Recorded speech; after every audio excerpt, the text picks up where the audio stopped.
Olá galera, esse é o canal de Boas com o Ita, eu me chamo Isaías Costa e nesse vídeo eu vou resolver uma questão de geometria plana, de áreas, cálculo de áreas super complicada, mas que eu vou resolver por um caminho que torna mais simples, que é a geometria analítica. A geometria analítica ela tem umas ferramentas que utilizam, que a gente pode utilizar que facilita muito a resolução de muitas questões. A gente começar a peço a vocês a gentileza de darem um like no vídeo, seguirem o canal, compartilharem com os amigos. Tudo isso ajuda muito o algoritmo do YouTube a reconhecer que esse aqui é um conteúdo relevante e assim distribuir esse vídeo para mais pessoas, beleza?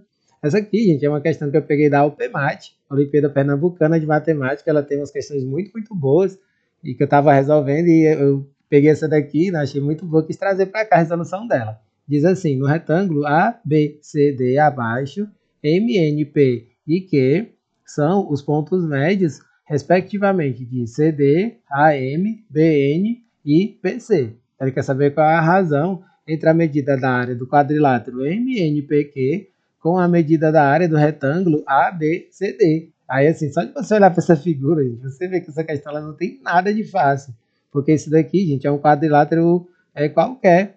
Esse quadrilátero aqui, gente, ele é muito irregular, assim. Você vê que as medidas dele são irregulares. E aí você fica com dificuldade para poder fazer o cálculo dessa área, né? Você vê que ele é tipo uma espécie de um trapézio, assim, né? Você pode até ver que ele é um trapézio porque você tem paralelas aqui, né? Aqui na parte do PQ e do MN, dá pra você perceber que você tem uma paralela aqui, mas se trata de um escaleno, né? Aí quando tem um escaleno, é muito difícil de calcular pela geometria plana. E aí eu resolvi pela geometria analítica, e vocês vão ver como é incrível a resolução por analítica. Eu acho muito mais fácil seguir por esse caminho. A gente precisa começar colocando os eixos.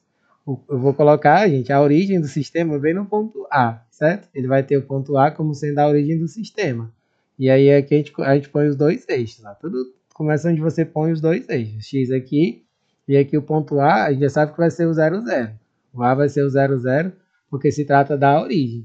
E aí aqui, gente, você precisa fazer esse bizu. Você supõe valores, né? A gente vai fazer uma suposição, supondo as dimensões, né, do retângulo são essas, né? As dimensões do retângulo, como sendo essas aqui. A meu ver, são as dimensões que melhor traduzem assim, os cálculos para essa questão. Vai ser 8 para 4. De forma que a gente vai ter 32 como sendo a área dele, certo? A área dele vai ser 32. Aí eu já posso colocar na própria figura 8 aqui e 4 aqui, que são as duas dimensões desse retângulo que faz com que ele tenha uma área 32. Aí aqui tem várias coordenadas que a gente pode colocar. Qual é a coordenada do ponto B? Vai ser 8 e 0. Qual vai ser a coordenada do ponto C? Vai ser 8 e 4. Qual vai ser a coordenada do ponto D? 0 e 4.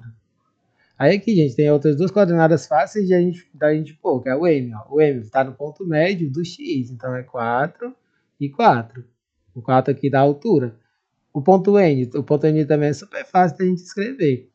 Ele está bem no ponto médio aqui do meio. Ó. Se você pegar aqui essa parte do meio, você vê que ele está no ponto médio em relação ao meio. E ele está aqui no ponto médio aqui da parte da altura também. Ou seja, ele vai ter 2 e 2. Ó. Eu fiz esse traço já só para que você perceba facilmente que se trata disso.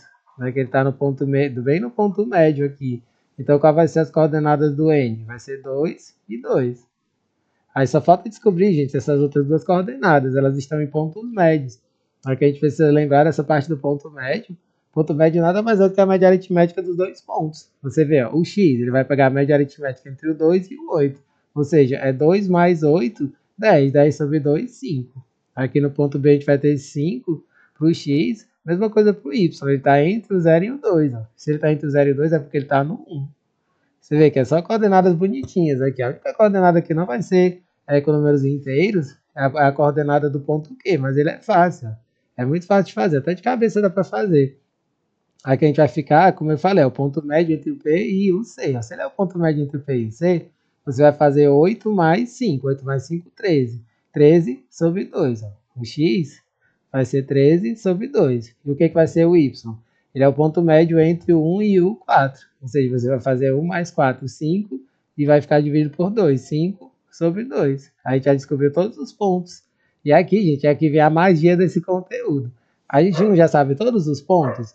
Em geometria analítica, ele tem esse método incrível de cálculo de áreas, que é a metade do DET. Ou seja, se a gente fizer o DET desses 4 pontos aqui, a gente consegue descobrir rapidinho qual vai ser essa área. Qual vai ser a área? Vocês vão ver que eu vou fazer bem pouca conta nessa questão. Ela é 1/2 do módulo do DET.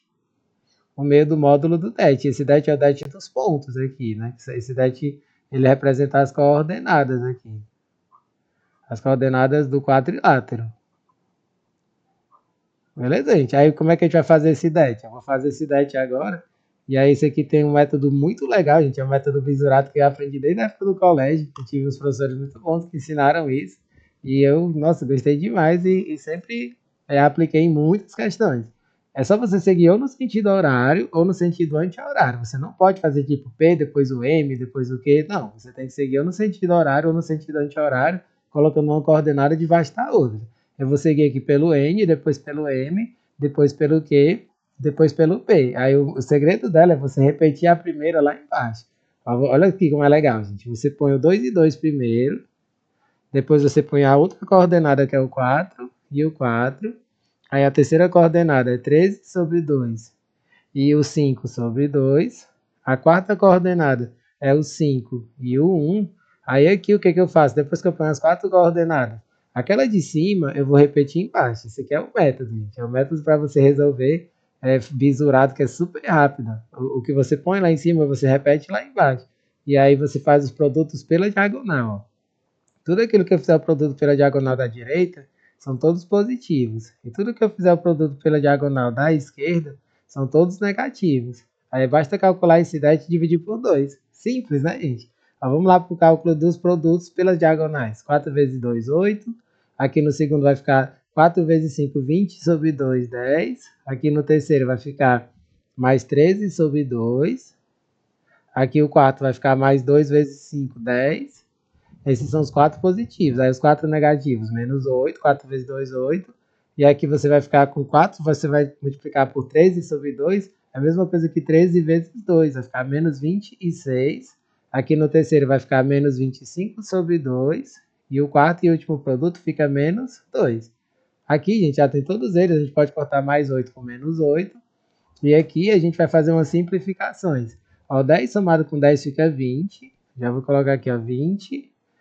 Aqui eu posso fazer o menos o 26 com o menos 2 fica menos 28.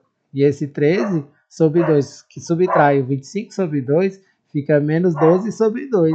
Aí o menos 12 sobre 2 é a mesma coisa que menos 6 aqui. Aí pronto, ele vai ficar 20 menos 28 menos 6. É 20 menos 34. É 20 menos 34. Ele vai ficar menos 14. Esse é o valor do DET. Aí qual vai ser o valor da área? A área vai ser a metade disso.